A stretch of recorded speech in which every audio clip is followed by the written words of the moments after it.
I'm a really big fan of JBL's portable speaker lineup.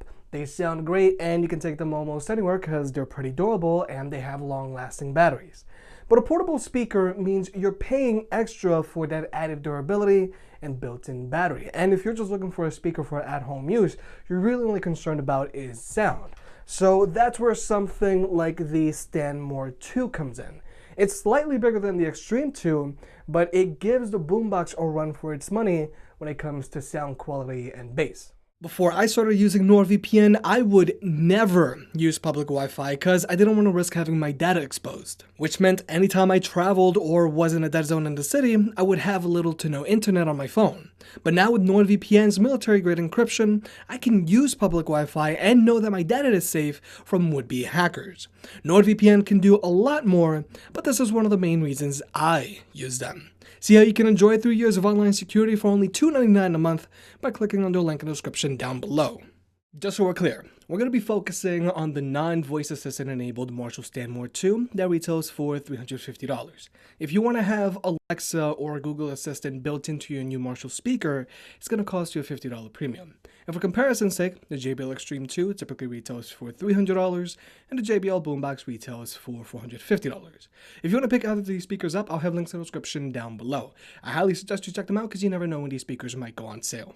Like I mentioned earlier, the Stanmore 2 is strictly a at-home speaker. There's no built-in battery and no IP water or dust durability certifications like you would find on portable Bluetooth speakers. The Stanmore 2, however, does have that classic Marshall design that I personally like. We've got a highly tumble leather looking body with a woven fabric grille on the front and brushed metal accents adorning the speaker. The control panel is perhaps my favorite part of the speaker, it just screams build quality. The power switch has a very deep knurling. You've got 3 control knobs up top, and the source and multi-purpose buttons have a lot of tactile feedback. Now, we'll dive deeper into these control knobs in a minute, but overall, I'm a really big fan of Marshall's more sophisticated and timeless design that's going to look good in almost any living room you place it.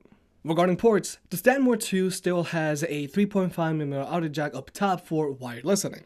And I like that Marshall still has an audio jack on their newer speakers, because some manufacturers are starting to remove the audio jack on some of their newer speakers. Marshall still even includes an RCA input on the speaker, and on the back you'll also find an AC input for power. But personally, I would also like if Marshall had built in a USB-A or USB-C port so you can charge your own devices. Having a USB out port on your speaker to charge your own phone just gives it that little bit of extra functionality that you miss when you don't have it anymore. Because even when you're not listening to music, you can still use your speaker as a charging hub. But when it comes to speaker setups, the Stanmore 2 has a single woofer in the center, dual tweeters off to the side, and a bass deflector that shoots out the back. Whereas JBL's larger portable speakers both have dual front-mode firing transducers, dual tweeters, and dual passive radiators shooting out the sides.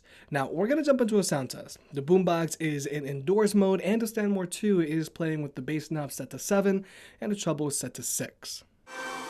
Before I see you again, before it all makes sense, but I can hold you back.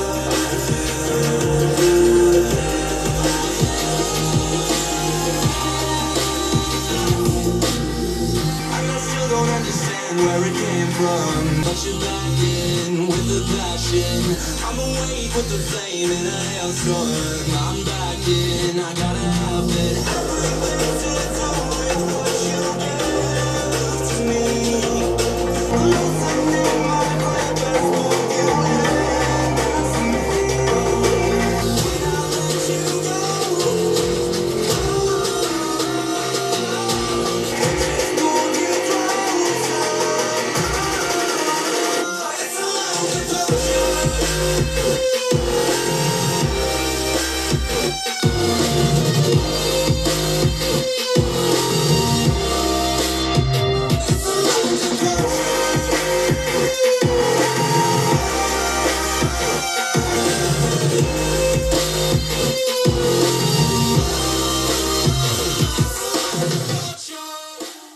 Even though the Stanmore 2 has less hardware going for it compared to JBL speakers, it performs just as well. but I can't help but feel the soundstage on the Boombox is a little wider than the Stanmore 2's, but it definitely doesn't take away from the listening experience.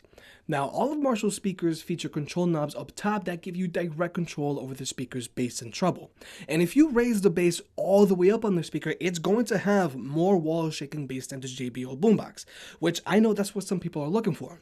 But through Marshall's app, you have even more control over your speaker's sound signature. You can go in and adjust the mids on the speaker to bring vocalists forward. And having this level of control over your speaker's sound signature is just unheard of compared to JBL speakers. Their app just doesn't allow you to mess with their speaker's EQ settings. You have to use a third-party app.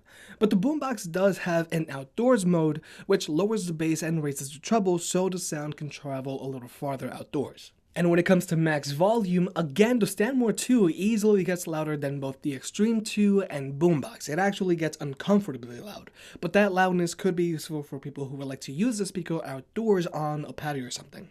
But something to always take into consideration with JBL's larger portable speakers is that if you use them while they're plugged in, they're going to get louder and they're going to sound fuller, but they still don't get as loud or have as much bass as the Stanmore 2. Now, if you watched my Marshall Kilburn 2 review, you know that one of the things I really disliked about that speaker is the lack of a multi-purpose button. But thankfully, that isn't an issue here. The Stanmore 2 has that multi-purpose button where you can play, pause, and skip through your music directly from your speaker. This might not seem like a big deal to some, but there are some speakers out there that just don't have this button. And again, it's one of those things you miss when you don't have it anymore. Regarding Bluetooth connectivity, the Stanmore 2 is rocking Bluetooth 5.0. It can be connected to 2 devices at the same time, and if you're an iPhone user, it's also good for watching videos because it has very little latency. And if you're an Android user, the Stanmore 2 also has aptX support, which is also good. Now, I just want to point out that aptX support really only matters to Android users because Apple insists on using the older AAC codec on their iPhones. To keep it simple, the benefits of using an Android device with your aptX supported speaker is that there's going to be almost zero latency when watching videos, your music is just going to sound better, and you're not going to hear as much distortion at higher volumes compared to using an iPhone. And again, for comparison's sake, JBL speakers don't have aptX support. But something JBL still does better than any other speaker brand out there is their multi-speaker pairing. JBL Connect Plus just let you pair up multiple JBL speakers together with just a tap of a single button. And more importantly, you don't have to open up any other apps and it just works every single time. Now, Marshall does have a coupling feature, but you can only pair up to 2 speakers together, and it only works with the Acton 2, Stanmore 2, or Woburn 2. So even though it's nice Marshall has a coupling feature now, it's a little behind compared to JBL's Ultimate Ears and Sony's pairing features, even though Sony still needs to work on theirs. But overall, I think the Marshall Stanmore 2 is a good option to consider if you just want one at-home speaker. Like I've said in the past, even though I really do like the JBL Boombox, I use it mostly as an at-home speaker because I feel it's just too big of a hassle to carry around. Because if you're looking for a speaker to take on the go with you on a regular basis, then I highly recommend the Xtreme 2 instead. But one of the biggest reasons the Boombox is so popular is because of its sheer amount of bass and how loud it gets. If you're someone looking for that, then you can find it and more in the Stanmore 2 in a slightly smaller package. And not to mention, that classic Marshall design might be more appealing to some people. If you made it this far, I guess you enjoyed the video, so hit that like button and get subscribed. It helps out more than you realize. If you want to pick any of the products up mentioned in this video, those will be linked in the description down below, and you can also support the channel by checking out the merch store. But other than that, I'll catch you next time.